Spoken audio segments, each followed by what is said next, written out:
আসসালামু আলাইকুম রহমতুল্লাহি ওয়া বারাকাতুহু। আমরা আজকে দেখব সিএসএস ড্রপ ডাউন কিভাবে সিএসএস এর মাধ্যমে একটি ড্রপ ডাউন তৈরি করা যায়। আমার সামনে একটি সিএসএস ড্রপ ডাউন আছে। আমি যখন এখানে মাউসটি হোভার করব তখন আমার সামনে একটি পপআপ শো করতেছে এবং আমি যখন ফেসবুক, ইনস্টাগ্রাম, এক্স, টিকটক এগুলোর উপরে মাউসটা নিচ্ছি তখন সাথে সাথে আমার ব্যাকগ্রাউন্ড কালারটা পরিবর্তন হয়ে যাচ্ছে এবং লেখার কালারটাও পরিবর্তন হচ্ছে। আবার যখন আমি মাউসটা সরিয়ে ফেলতেছি তখন সাথে সাথে সেই পপআপটা চলে যাচ্ছে ড্রপ ডাউন। আবার যখন আমি ড্রপ ডাউন রূপে নিয়ে যাচ্ছি তখন আবার ড্রপ ডাউন পপআপটা চলে আসতেছে।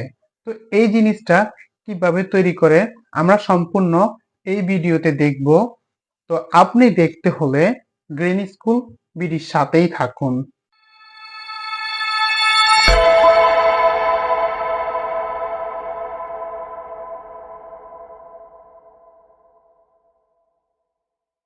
স্বাগতম আপনাকে গ্রিন স্কুল বিডিতে।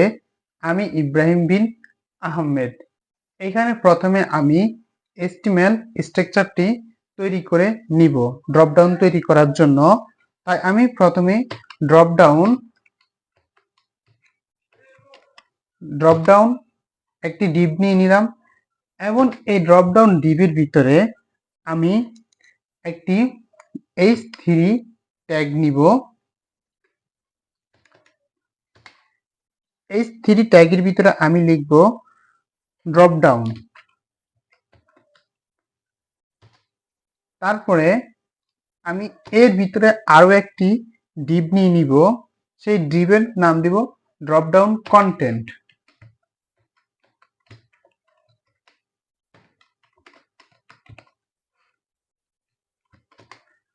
ড্রপ ডাউন কন্টেন্টের ভিতরে আমি এখন আমার যে কন্টেন্ট গুলো আছে সেগুলো দিয়ে দিব ড্রপ ডাউন কন্টেন্টের।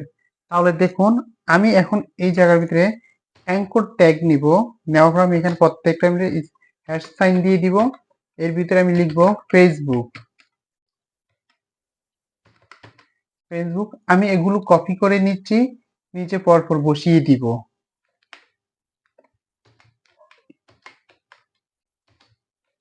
ওকে, এখন আমি এই জায়গা থেকে নামগুলো পরিবর্তন করে দিব। আমি এই জায়গায় দিব ইনস্টাগ্রাম। আচ্ছা, তারপর আমি এই জায়গার মধ্যে দিব এক্স। এরপরে হবে আমাদের টিকটক। আচ্ছা, তাহলে দেখুন আমি এই যে আমাদের স্ট্রাকচারটা তৈরি করে নিলাম। আমরা এখন আমাদের স্ট্রাকচারটির আউটপুটটা দেখার চেষ্টা করব। তাহলে দেখুন এই হচ্ছে আমাদের এটার আউটপুট, এইভাবে চলে আসছে। তো চলুন আমরা এখন সিএসএস এর মধ্যে চলে আসি। আমরা সিএসএস এর মধ্যে কি কি করতে পারি। প্রথমে আমি এইখানে HTML এর ড্রপ ডাউন যে ক্লাসটি আছে এটিকে আমি সিলেক্ট করে নিব। এটিকে নেওয়ার পরে আমি এই জায়গার মধ্যে ড্রপ ডাউনটাকে নিব এবং ব্রেকেট দিয়ে দিব। দেওয়ার পরে আমি প্রথমে একটি ব্যাকগ্রাউন্ড কালার দিব।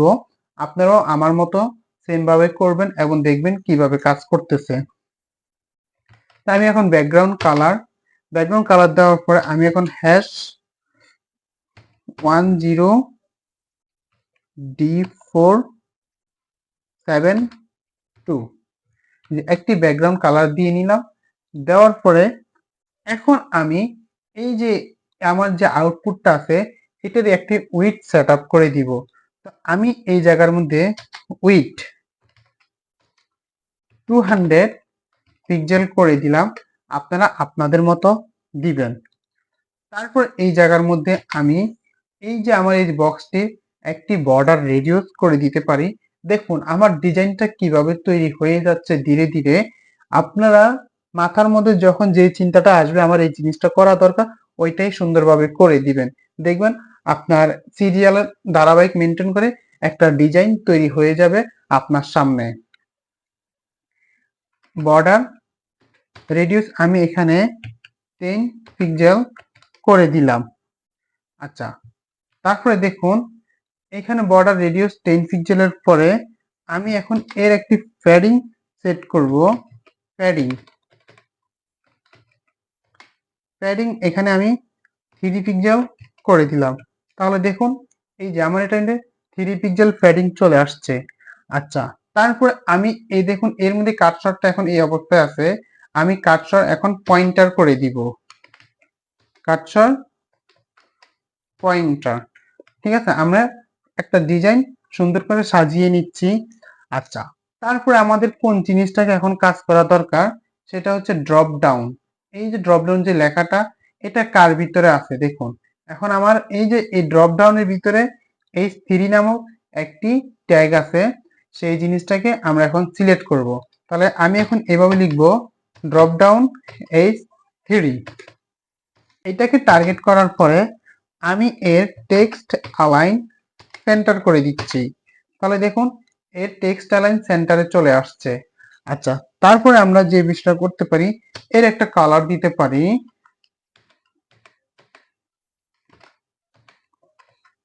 কালার আমি এই জায়গার মধ্যে এফ এফ এফ এফ ওকে একটি কালার দিয়ে দিলাম। এরপর আমরা যে বিষয়টা করতে পারি, আমরা তারপর দেখুন আমাদের সিরিয়াল অনুযায়ী আমরা প্রথমে ড্রপ ডাউনের কাজ করলাম, তারপরে হচ্ছে আপনার H3 এলিমেন্টের কাজ করলাম। এখন আমরা ড্রপ ডাউন কন্টেন্ট এই এলিমেন্টের কাজটা করব। আমাদের ধারাবাহিক মেনটেন করে অবশ্যই কোডিং গুলো করতে হবে। তাহলে এখানে আমি এখন লিখব ড্রপ ডাউন কন্টেন্ট। ওকে, এরপর যে বিষয়টা করতে পারি আমি, এখন এর একটা ব্যাকগ্রাউন্ড কালার দিতে হবে আমাদের। যেমন আমি এখানে দিয়ে দিলাম ব্যাকগ্রাউন্ড কালার। তাহলে দেখুন এই যে আমি এটার একটি ব্যাকগ্রাউন্ড কালার দিয়ে দিচ্ছি, দেখুন আমার কন্টেন্ট গুলোর কালার হয়ে গেছে। আচ্ছা, এখন যে বিষয়টা, আমরা এখন এইটাকে একটু নিচের দিকে নিয়ে আসব। ঠিক আছে, তো নিচের দিকে নিয়ে আসার আগে আমি আরো একটা কাজ করে নিচ্ছি। এটাকে আমি সিলেক্ট করব।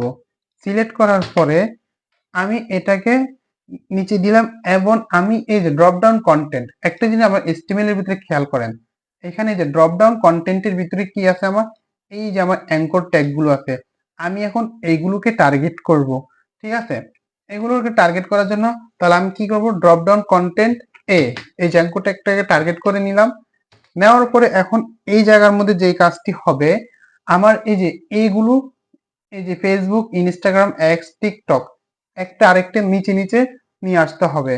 আমরা তাহলে এই কাজটি করার জন্য আমরা ডিসপ্লে ব্লক করে দিব।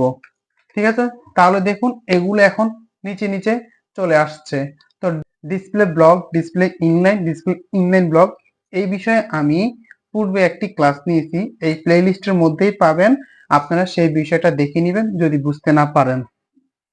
আচ্ছা, তারপরে দেখুন আমার এখানে কিছু টেক্সট ডেকোরেশন রয়েছে, দেখুন নিচে আন্ডারলাইন, এগুলোকে আমরা এখন তুলে দিব।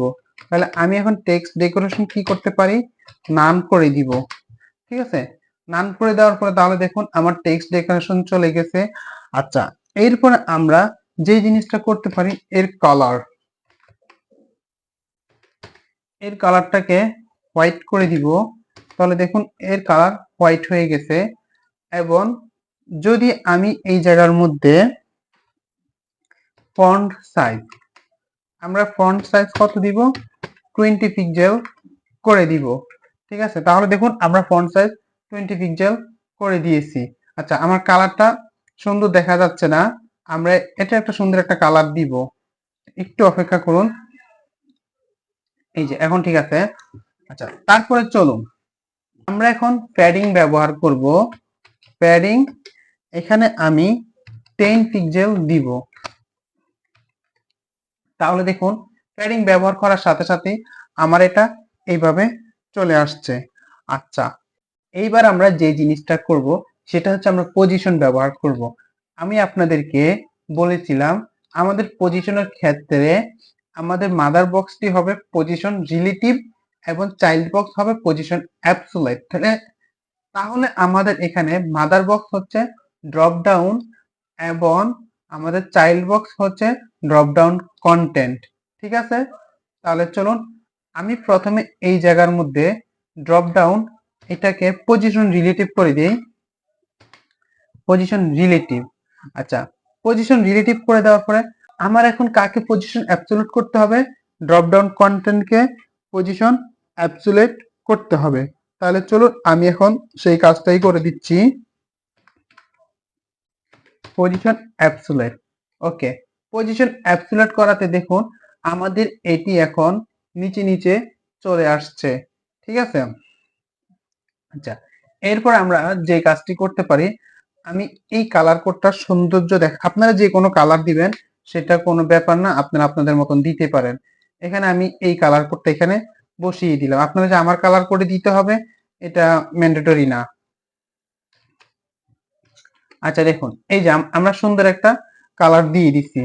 তারপর দেখুন আমরা এখন এটির একটি উইড দিয়ে দিব। উইড আমি এখানে 150 পিক্সেল করে দিলাম। ঠিক আছে, এভাবে এটা শো করতেছে।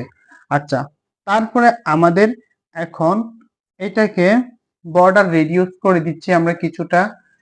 বর্ডার রেডিয়াস 10 পিক্সেল, ওকে। এই যে আমাদের এটা বর্ডার রেডিয়াস হয়ে গেছে। আমরা এখন ড্রপ ডাউন কন্টেন্ট এর ব্যাকগ্রাউন্ড কালারটি সেট আপ করে দিব। তাহলে চলুন আমরা সেই জিনিসটা করি। আমি এই জন্য এটাকে এইভাবে কপি করে নিব। নেওয়ার পরে আমি ড্রপ ডাউন কন্টেন্ট তারপরে একে হোভার করব, HOVR হোভার। হোভারের পরে এর ব্যাকগ্রাউন্ড কালার আমি হোয়াইট করে দিয়েছি। তাহলে দেখুন এই যে আমার কালারটি এখন হোয়াইট হয়ে গেছে। এখন আমি এর কালার সেট করব, কালার যদি ব্ল্যাক করে দিচ্ছি আমি, তাহলে দেখুন একটি সুন্দর একটি কালার চলে আসতেছে এখন। তো আমাদের এটি যখন আমরা এখন ডিসপ্লে নান করে দেওয়ার পরে এটি ডিসপ্লে নান হয়ে যাবে এবং যখন আমি ডিসপ্লে শো করব তখন এটা এইভাবে দেখাবে। তাহলে চলুন আমরা প্রথমে ডিজাইনটা তৈরি করে নিয়েছি, এখন আমরা ডিসপ্লে নান করে দিব। ডিসপ্লে নান। এখন একটা জিনিস খেয়াল করেন, আমি কাকে ডিসপ্লে নান করতেছি? ডিসপ্লে নান করতেছি ড্রপ ডাউন কন্টেন্ট। কেন করতেছি ড্রপ ডাউন কন্টেন্টটাকে ডিসপ্লে নান? এই যে এইখানে এই যে এই ড্রপ ডাউন কন্টেন্টটা এর এখানে শুরু এখানে শেষ, আর এর ভিতরেই কিন্তু আমার সবগুলো কন্টেন্ট রয়েছে। তাই আমি ড্রপ ডাউন কন্টেন্টটাকে ডিসপ্লে নান করে দিচ্ছি। আচ্ছা এখানে দেখেন আমি এখন সেভ দেই, তাহলে এটা এখন ড্রপ ডাউন কন্টেন্ট নান হয়ে গেছে। এখন আমি যখন ড্রপ ডাউন এখানে হোভার করব তখন আমার সেই লিস্টটি শো করবে। আচ্ছা এটা করার জন্য আমি এখানে যে বিষয়টা করতে পারি, ডট ড্রপ ডাউন এটাকে সিলেক্ট করে নিলাম। নেওয়ার পরে আমি এখানে লিখব হোভার। হোভার লেখাটা দিয়ে দিলাম। ঠিক আছে, কাকে হোভার করতেছি? ড্রপ ডাউনকে। ড্রপ ডাউন বলতে এই যে পুরো বক্স পুরো কন্টেন্টটাকেই। ঠিক আছে, ড্রপ ডাউনটাকে হোভার করতেছি। হোভার করলে আমার এখানে কে শো করবে? এই যে ড্রপ ডাউন কন্টেন্ট এটি শো করবে। তার জন্য আমি এটিকে সিলেক্ট করে দিব। আমি এখানে দিব কন্টেন্ট, ড্রপ ডাউন কন্টেন্ট। আচ্ছা এখন আমি ডিসপ্লে ব্লক করে দিব। সাধারণভাবে সেই ডিসপ্লে নাম থাকবে, হোভার করলে সে ডিসপ্লে ব্লক হবে। তাহলে দেখুন সে এখন ডিসপ্লেতে শো করতেছে পপ আপের মতন এসে। আবার আমি এই যে ফেসবুক, ইনস্টাগ্রাম, এক্স, টিকটক এগুলো যখন হোভার করতেছি সুন্দর সে হোভার হচ্ছে। তো আশা করি আপনারা এখন এই যে ড্রপ ডাউনের বিষয়টা বুঝতে পেরেছেন। আপনারা দরকার হয় ভিডিওটা 3 থেকে 4 বার দেখবেন এবং এই ড্রপ ডাউন বিষয়টা যদি আপনি বুঝতে পারেন আপনি যে কোনো ড্রপ ডাউন মেনু তৈরি করতে পারবেন। তো আমার ক্লাসটা যদি আপনার কাছে হেল্পফুল মনে হয় অবশ্যই আমার চ্যানেলটাকে সাবস্ক্রাইব করে দিবেন এবং কমেন্ট বক্সে আপনার মতামত জানিয়ে দিবেন। আর যারা আমাদের মেসেঞ্জার গ্রুপে জয়েনিং হতে চান, ভিডিও ডিসক্রিপশনে আমার ফেসবুক পেজের লিংক দেওয়া আছে, সেখান থেকে আপনি আমার ফেসবুক পেজে গিয়ে যোগাযোগ করুন, আপনি আমার মেসেঞ্জার গ্রুপে জয়েনিং হতে পারবেন।